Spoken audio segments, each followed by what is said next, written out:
Previously, Malik exposed the corruption behind Solaris Corp, the company that tried to steal his invention. But just when he thought the truth would set him free, it painted a target on his back.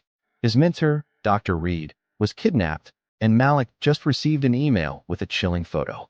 If you want to save him, come alone. Malik's hands trembled as he stared at the photo. Dr. Reed's face was bloodied, tied to a metal chair in what looked like an old warehouse. He could call the police, but last time, they did nothing. This time, he'd go himself. He packed his prototype schematics, his phone, and a hidden voice recorder, the same one Dr. Reed gave him months ago. As he stepped into the night, his mother's voice echoed in his head.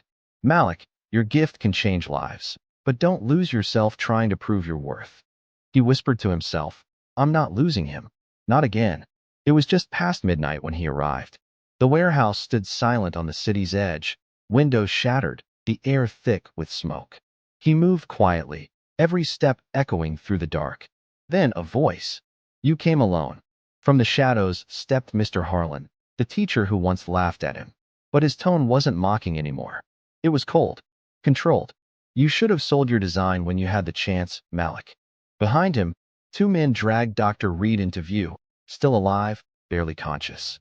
Malik clenched his fists. Let him go. You got what you wanted, my invention's gone. Harlan smirked. We don't want your invention anymore. We want his. He pointed at Dr. Reed. Malik's eyes widened. What are you talking about? Harlan leaned closer. Did he ever tell you how he met your father? Dr. Reed's voice broke the silence. Don't listen to him, Malik. But Harlan continued. 20 years ago, your father worked for Solaris Corporation.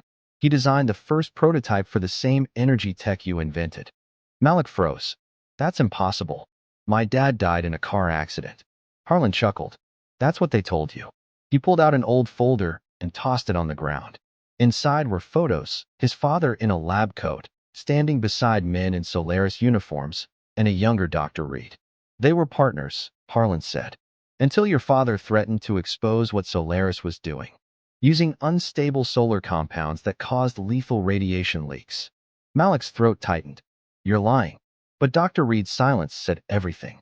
I tried to protect you, Malik, Reed whispered. Your father didn't die in an accident. He was silenced. That's why I took you under my wing. I owed him that much. Malik stepped back, tears in his eyes. Everything he thought he knew, his invention, his victory, his past, all built on secrets. Harlan raised a gun.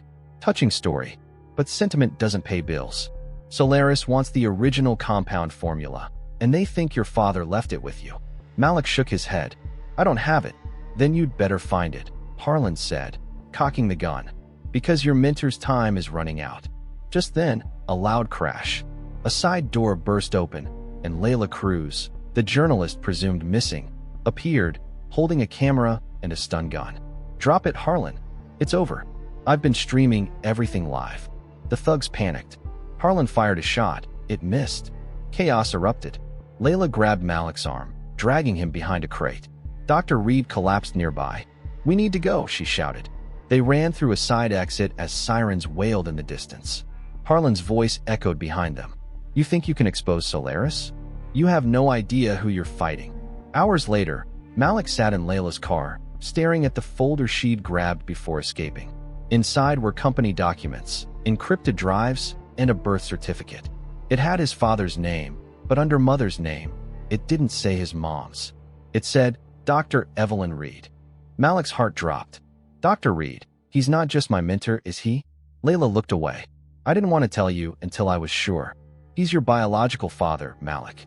Malik's breath caught. He lied to me my whole life. Before Layla could answer, the car's dashboard lit up, the GPS suddenly active. Layla, did you turn that on? No. The screen flashed. Track device located. Then, the engine shut off. From the rearview mirror, Malik saw headlights approaching fast. A black SUV, the same one from before. Layla fumbled for her phone. They must have planted a tracker in the drive. The SUV slammed into their car. Metal screeched. Airbags exploded. When the smoke cleared, Malik looked to his side. Layla was unconscious. He tried to open the door, but a voice came through a loudspeaker outside. Step out, Malik Johnson. You have something that belongs to us. Malik froze. He reached into his pocket and felt the flash drive, the one labeled MJ Project. His father's formula. If I give it to them, he whispered, it ends. But if I keep it, it begins. A figure stepped out of the SUV, Harlan again, with a new scar across his face.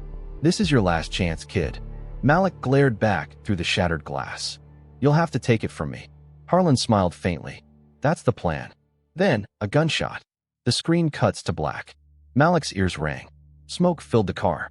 He felt warm blood on his shoulder, but could still move. Layla was motionless. Outside, boots crunched on broken glass. Harlan's voice cut through the night. I told you this was your last chance. Malik played dead. He heard Harlan lean in through the driver's window. Click. Malik smashed the airbag canister with his elbow. It burst, blinding Harlan in white dust. He kicked the door open, grabbed Layla, and rolled them both down the ditch into the wet grass. Another gunshot sliced the air. He didn't look back. They found refuge in an abandoned train station 2 miles away. Layla had a deep cut on her arm, but was alive. Malik wrapped it with his shirt. You should have left me. You think I came this far for a headline? She smiled weakly. I'm seeing the story of a generation. He took out the flash drive again, the one marked MJ Project. But when he plugged it into Layla's laptop, it didn't open. A password screen. For digits. Maybe your father's birthday? Layla suggested. He typed 0612. Nothing. He tried Evelyn. Still nothing. Then he noticed something, etched on the metal case. R plus M equals truth. He entered RMTR. The screen unlocked. A video loaded. Dr. Reed appeared younger, his voice crisp. If you're watching this, it means Solaris found you. Our project was never about energy. It was about containment. The compound we created can store solar power, but it can also absorb radiation. If weaponized, it could erase an entire city's grid in minutes. Layla's jaw tightened. This isn't just about money, Malik. They're building a weapon. The video continued. To whoever finds this, protect the formula. Trust no one, not even me. Then static. Malik stared at the screen. Not even me. He realized his father had built a failsafe, and maybe Dr. Reed wasn't as innocent as he seemed. The next morning, Malik and Layla contacted a federal agent who'd been investigating Solaris for years, Agent Carver. He met them in a diner off the highway. Carver looked tired but determined. I've been trying to nail these guys since your dad's death. That drive is the missing link. Malik slid it over. Carver plugged it into his tablet. Suddenly, an alert popped up. Remote access detected. Carver's face went pale. They're inside the system already. Within seconds, the screen erased itself. Every file gone. Layla snapped. You said this was secure. Carver stood slowly. It was. Then Malik noticed something. A tattoo on Carver's wrist, the Solaris logo. You're one of them, Malik whispered. Carver smiled. Not one of them. The one who runs them. He pulled a small device from his pocket and pressed it. Malik's phone vibrated, and the screen flashed. Locator beacon active. You should thank your teacher, kid, Carver said. He was just doing his job, bringing you to me. Malik grabbed Layla's hand, shoved the table over, and bolted through the rear exit. Bullets splintered the door frame as they ran through the alley. He spotted a delivery truck idling near the loading bay and jumped in the back. They hid among the crates as the truck pulled onto the freeway. Layla winced.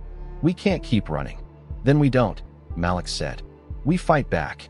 He pulled a second flash drive from his pocket, the real one. They hacked a decoy. Layla laughed in disbelief. You planned for this? No, he said. My father did. The truck stopped at a border checkpoint. Malik peeked through the crack. Armed guards everywhere. Then his phone buzzed again. Unknown number. Stop running. He's alive. Layla looked at him. Who? Malik opened the attached photo. It was Dr. Reed, chained to a chair, holding today's newspaper. His eyes were open, and in his hand, he was holding a note that read, The truth isn't mine, it's yours.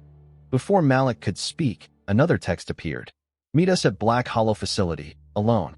Midnight. Layla shook her head. It's a trap. Malik closed his eyes. Every trap has a door out, if you build it yourself. He looked out the truck window. In the distance, lightning flashed over the mountains, where Black Hollow waited. Then his phone vibrated once more. A new message from Mom. Don't go there, Malik. It's where your father died. Malik froze. He had never told her about Black Hollow. He looked at Layla. My mom, how did she know that name? The truck driver slammed the brakes. Outside, sirens wailed. Malik turned his head slowly toward the front cab. The driver was wearing a Solaris security badge. Cut to black. Rain hammered the windshield as Malik drove through the mountain pass. Layla sat beside him, clutching a bandaged arm. The radio hissed with static, every frequency jammed. Ahead, lightning flashed, revealing a rusted sign. Black Hollow Research Site, restricted. Malik slowed the car. If this is where it started, he whispered, it's where it ends. They entered through a collapsed fence, flashlights cutting through the fog. Inside, the facility was frozen in time, shattered glass, flickering emergency lights, and the smell of burnt metal. On the wall, someone had spray-painted "Truth is paid in blood." Layla's breath quickened. Malik, this isn't abandoned. A door creaked open down the corridor. Malik followed the sound. It led to an observation room overlooking a massive chamber.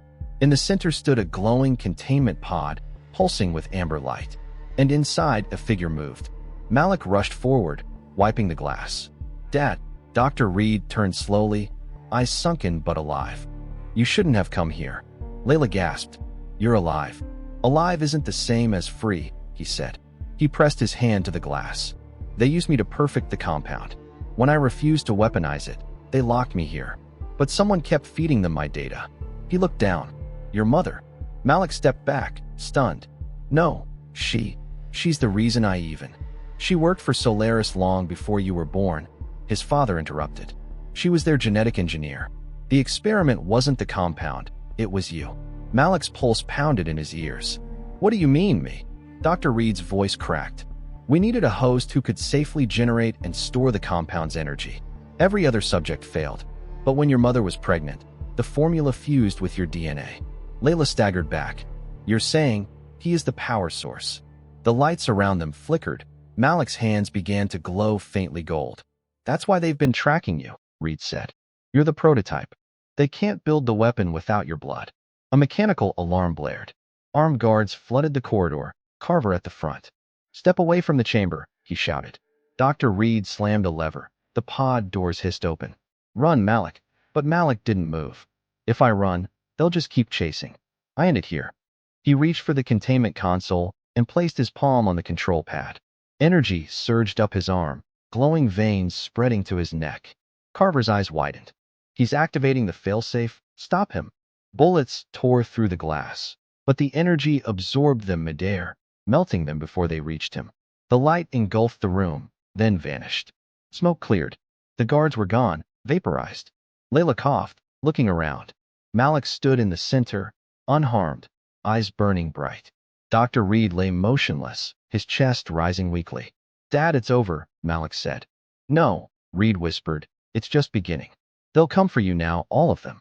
He pointed to a sealed metal door behind the chamber. The only way to shut Solaris down is through there, the central core. But once you enter, there's no coming back. Malik looked at Layla. She nodded through tears. Then we finish what your father started. They opened the door.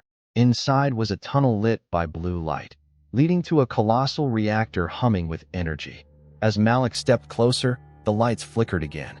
A voice echoed through the intercom. Soft, calm, familiar. Welcome home, Malik. He froze. Mom. The voice continued. Your father built the formula, but I built you. Every step you've taken, every test, every headline, all part of your evolution. Layla backed away. She's controlling the facility. You've done so well, his mother said. Now come to me and finish what we began. Malik's flashlight hit a glass wall. Behind it stood a tall woman in a lab coat, smiling. His mother, alive, unchanged by time. She placed her hand against the glass. The prize wasn't for science, my son. It was for survival. Malik's throat tightened. You're supposed to be dead. Her smile deepened. I am. And so are you. The entire chamber pulsed red. Sirens screamed. The floor cracked open beneath them, revealing an endless pit of light. Malik shouted over the roar. What did you do? She whispered one final line before everything went white. You weren't born to change the world, Malik. You were built to restart it. Some truths aren't discovered, they're engineered. And sometimes, the line between hero and experiment is thinner than blood. But the world hasn't seen the last of Malik Reed. Write your thoughts in the comment section.